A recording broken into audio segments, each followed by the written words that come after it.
Hi, welcome to a solo run through of the Ofrenda variant of Die of the Dead. I'm Mark Stockton-Pitt, just going to play through a couple of rounds, show how the solo mode works in this game. First thing I want to talk about is setup. So during setup, things are different in the Ofrenda variant anyway to normal Die of the Dead. We've still got the 4 caskets, but all 4 of them are closed. During setup for the solo mode, we've filled each of these with 3 different coloured dice in each. So each one has got 3 dice, and the dice are different colours in all of them. Also got the new boards out, the token boards in this variant. There's 1 token on each of those, and we've got the City of the Dead board here with just 3 dice of each colour on it, and that's going to act as a timer. Final thing is to help keep score in solo mode. We've got just choose a single any dice, put it on one foot facing up, and then put it at the foot of the stairs. Last thing is we need a board. This is an Ofrenda board. So this board tells us how we're going to score different dice that we place on our altar. So this is our altar. We're going to be taking dice, placing on the altar to act as our Ofrenda. So that's the setup done. So what I'm going to do next is just play a couple of rounds and hopefully give an idea of how the solo mode plays. Okay, so I'm going to take the first round. The first thing you do is choose a casket. So it's the same in the solo and multiplayer mode. So I'm just going to choose the bread casket, give it a shake, and then reveal. And then I'm going to draft dice. And the idea in this game is when you draft dice, they've got to match different things on the board. With bread, these dice all represent bread. And in order to get the best row of bread on my altar, I want to have bread that's all the same colour. It doesn't have to be yellow, but all the same colour. And the best thing is equal 16. If it's more than 10 and it's all the same colour, I'm going to go up the steps. If it's greater than 16, I'm going to go even further. But if it equals 16, I'm going to go the most. So for me, when I have to roll the casket, I take one of the dice. I'm going to take this white 6, and I can put it anywhere on my board. One thing I should say, forgot to grab. There we are, have that as well. So I can also choose to put any dice that I don't choose to place in the altar on here instead. But every time I do that, the time does tick down, and there's only 3 spaces for them. So for the bread, I'm going to take this dice, put it somewhere. I'm just going to put it there for now, and that's it. Then after you've placed your dice, we put the casket, we close the casket, and now I choose any dice from the City of the Dead board to go on another casket. And this is how more dice are added to the game. So it can't go on bread because that's the one I've just chosen. It has to go on a different one. So I'm going to take this red dice and I'm just going to put it on the candle. And then next time I shake the candle, I will add that dice to it and hopefully roll something good. So let's see. Let's do that now. So I'm going to choose the casket with candles. The dice goes in. Give it a shake. Open it up. And then with candles, I want 4 different coloured dice, and I want values to be the same. So the first dice I place doesn't really matter too much, but I want the values for whichever dice are in there to be the same. So it looks like I might be going 1s. The problem with going 1s is I need to think about whether or not I'm clashing with this side or this side. So 1s might not be the best, and I'm actually thinking this 4 is going to be the best. And the reason is the candle row is here, but this is the same as the column of marigolds. So I want marigolds going up here, and marigolds are best if I can have a run of marigolds in alternate colours. So if I put a 1 there, there's nothing before the 1 that would actually enable me. I couldn't go something 1, 2, 3, but a 4, I could go 3, 4, 5, 6. So thinking ahead, this might be the best one. It also means that here, if I get a white dice, I've got alternate colours, which will give me more points as well. So a white 4 there, I think, is the best. And now it means that really what I want to do is get lots more 4s for my candles, but in different colours. So that's the end of that one. So I'm going to put the lid back on. And then I get to place another dice. I'm going to place a white dice on the bread. And then let's choose a different casket. So I'm going to go for the incense now. Let's collect some incense. This is this column here. I'm going to give it a shake. And then the key thing for incense is we want all the values to be different, all the colours to be different, but we also want specific values. So on this board, I want a black 5 here and a blue 3 here. And if I get those specific dice, then I'll get bonus points as well. Unfortunately, I haven't rolled a black 5 or a blue 3, but I have rolled a red 4, and that would go really fantastically well with this 4. So I'm going to take that red 4, pop it there. So I've already got 2 different colours with the same value, and also that red 4 won't clash with a blue 3 or a black 5, so that should be a really good place as well. I'm going to put the lid back on here and get to place another dice. And I'm thinking about this bread row, so I might put another white dice here and then choose this casket. So I add these dice to the casket, give it a shake. Okay, and so I wanted, ideally a white 6 would have been perfect. Obviously I didn't get that. So my choice is I can take one of these dice, put them up here. Ideally, I want white because I do want the colours to match. So the white 2 or white 4 might be good. However, I really want to get a white 6, so I might choose to leave them there to increase the odds later. If I didn't want to take any of these and put them here as bread, then I could take a dice and put it here and then possibly use it later. So I might think, oh, that yellow 2 or that black 6 might be good. I can put them here, and a later turn I can use them. Or I can take the bread token. Now, in a multiplayer game, the start player can't take a token. They have to draft some dice. But in a solo mode, you can choose to take the token. And that's what I'm going to do this time. So I'm going to take this bread token. And in the Ofrenda variant, the bread, whenever I take a dice from a casket, I can spend the bread to change it to another value instead. So I can choose to do that later, or I could choose to discard it along with other tokens to gain bonus points. But that's it. I'm going to take the bread for now. That goes back on, and I get to place another dice. I'm looking here at the incense. I need blues and blacks. So I might pop a blue on here. And then let's give, I haven't given this one, Ross, so let's choose this one. Okay, so a couple of 5s, which is good for my ascending row. So I might take one of those 5s. I'm tempted to take the yellow 5, so pop the yellow 5 there. And then I need, like I say, white 6 and now a yellow 3 to get the maximum points from all my marigolds. So I'm going to put the lid back on there. And then I'm thinking if I really want to change the bread or the marigolds, I'm going to add a black dice to the incense. Actually, let's go for this one. So let's choose this casket, add the dice,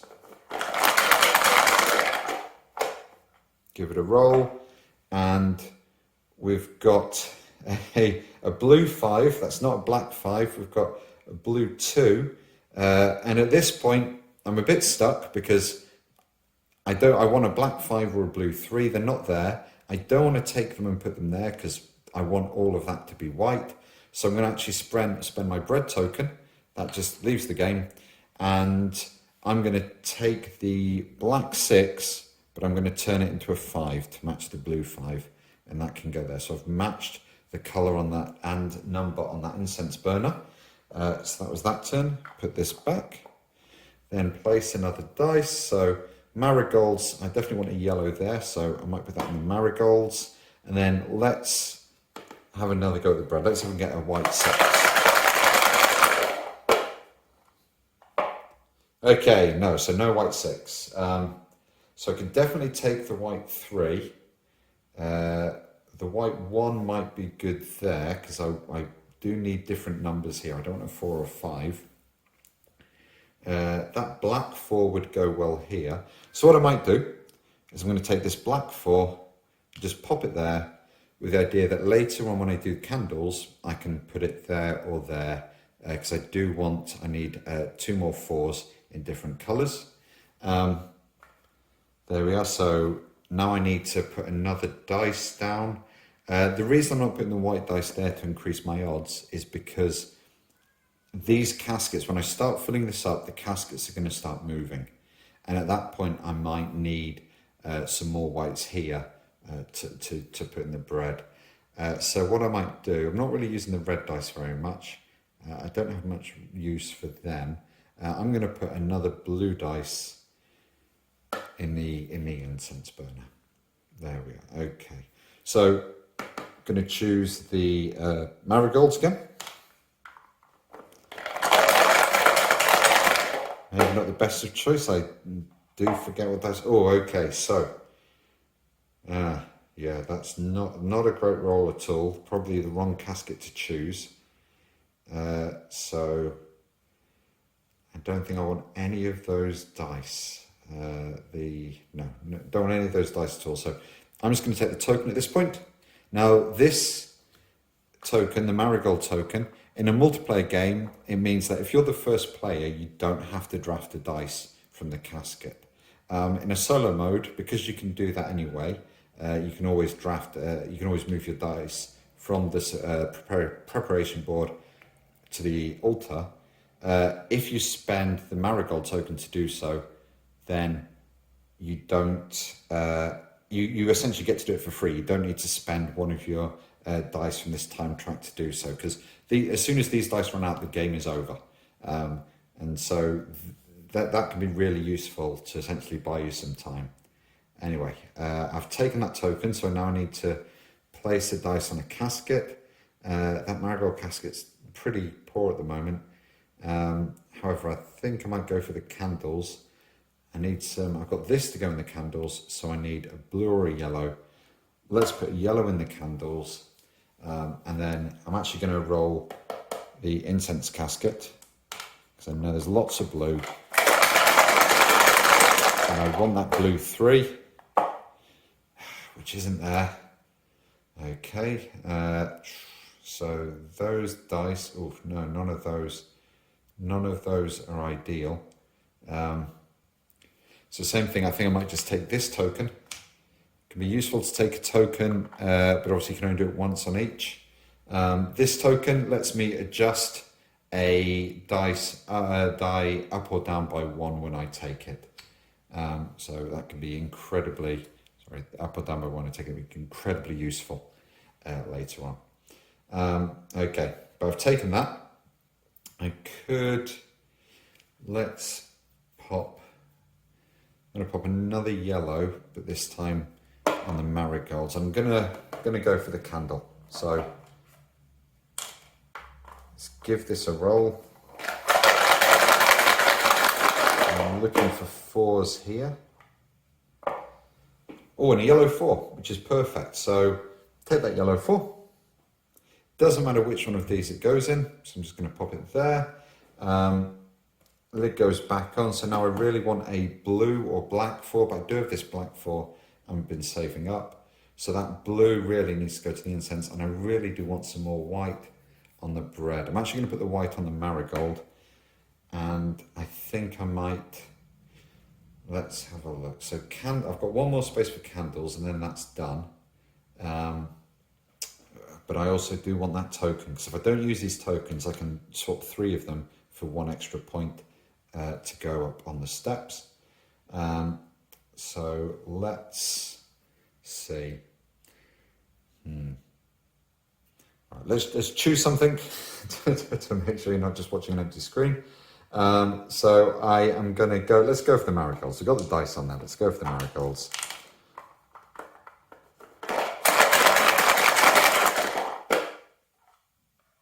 Okay, that 6 is perfect. That absolutely perfect. So that 6 can go there. So I've got 4, 5, 6. So marigolds are all about getting the runs in alternate colours.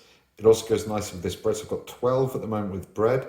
So to get 16, I only will need those to add to 4. So I'm looking for small values there. But that's fantastic roll there. And let's see. So I'm going to pop. These red dice aren't going to do much for me.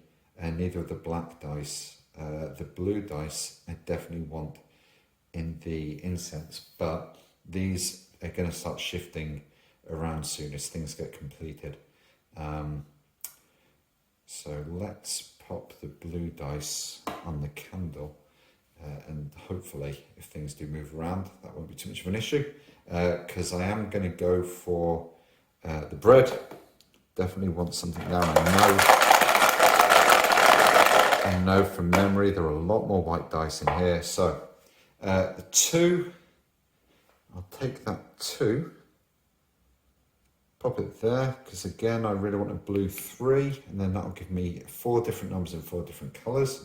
It does mean I want an extra white 2 there for my bread, which might not happen, but I've definitely gone above 10, and hopefully with this bread that could be useful. So this is going to go back on.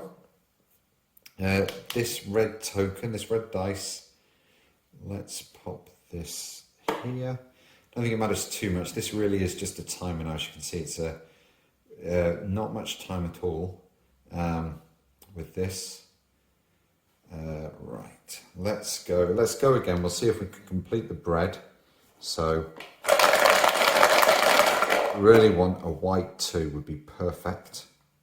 Ah, there we are, white 2, bang. So this row is complete.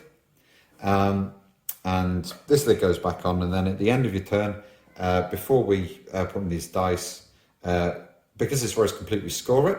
So first thing, has it got 4 colours greater than 10? Yes, it does. All 4 colours the same. It is greater than 10 because it is equal to 16. So therefore, we track our score. We're going to go up 2. Now in a solo mode, we're not going to gain. We don't get any bonuses when we go up the steps. It is just for tracking. So I'm going to go 1, 2. The next thing is, are we greater than 16? Well, yes, we are, but, well, we're not actually greater than 16, but we are equal to 16. So we're going to go up a further 2. So 1, 2. And then as soon as you've completed either a row or column, we move the caskets round. If in a multiplayer game, you only move the caskets once, no matter how many people complete that row or column. But in this game, we've done this one, so we're going to move it on once. So let's move everything on. The dice stay on top. And this is why I don't want to maybe load all the dice. If I put all the dice in one casket and everything shifts, that might cause some issues. But there we are. So let's put one of these dice. At this point, really, these are just tracking time because I hopefully won't have to use them, because I do have this one I can use with my marigold to gain me some time for that one. Anyway, got these 2 left. Marigolds, I'm not sure. I need yellow dice, and I'm not sure there are any in there, but there might be. Oh, it's really tricky now. Oh, go on, I'll go for it. So yellow 3 would be perfect. Otherwise, any yellow would be good. So it's all blue. It's all blue. Yep, did not judge that well. Okay, that's annoying. However, there's a black 3. So best thing for me at this stage, I think, is to take that black 3. I'll pop it there. I probably should have done that one first now that I'm thinking about it. It doesn't matter. So black 3, we've completed this column. So 3, 4, 5, 6. Is it a run of 2? Yes, but it doesn't have alternating colours. This just means these 2 and these 2 should be the same. So a yellow 3 would have been perfect. But alas, it wasn't to be. So I don't score those 2. Did I get a run of 3? Yes, I did. 3, 4, 5. And did I get a run of 4? Yes, I did. 3, 4, 5, 6. So I scored both of those, which puts me up 2 more places on the track. And then the caskets are going to move on. There are only 2 more goes here. Okay, and so we've got candles, which is here, which I know that I can just shift that across. Oh, and I should have put one of these dice on as well. Let's just pop it on there. So candles, which I can use my marigold on. That's safe, that's locked in. I can also take this candle if I wanted to throw them away, but I do only have this 1 dice left. Or we've got the incense. So the incense, I'm looking for a blue 3. Unfortunately, I don't think there's a chance of getting a blue 3 because I think all the blues are just slowly moving along. I didn't do that very well either. So let's go candles. Oh, there is a blue in there, so that's good. So I'm going to give that a roll, reveal it. So I want a 4, but I'm just going to spend my marigold, just get rid of that to put this black 4 in place. And now this row is complete. So let's put that lid on. I'm going to score it. Because I used the marigold, at the end of this, I don't need to spend this dice. So I'm going to get an extra turn as well in case things do go wrong. Are they all different colours? Yes. And are any 2 equal? Yes, they are. So I'm going to go 2 on 2. Then are any 3 equal? Yes. So I'd go up an extra 1, which puts me on the top. And then are any 4 equal? Yes, they are. So go up an extra 1 as well. So I'm now on 2, which is good. Again, when you reach the top, just flip it over to keep track of how many times you've done that. And there we are. So this one's scored. So all the caskets will move on for the final time. I don't need to place this dice, so that will give me an extra turn at the end. And here, I really want a blue 3. I know there's a blue dice in there, so let's give it a shot. Okay, so there's a blue 2. I'm going to use my incense, which lets me adjust that to up to a 3. That can go there, and there we are, and I'm done. So final score is this one here. Are they all different values? Yes, they are, and all different colours? Yes, they are. So that's going to send me up 2 spaces. Is there a black 5? Yes. And is there a blue 3? Yes. And so that's going to send me up 1 extra space as well. And that's it, I'm done. And so my final score is just each time you reach the top. So there's 1, 2, 3, 4, 5, 6, 7, 8, 9 spaces at the top. Then 10, 11, 12, 13, 14.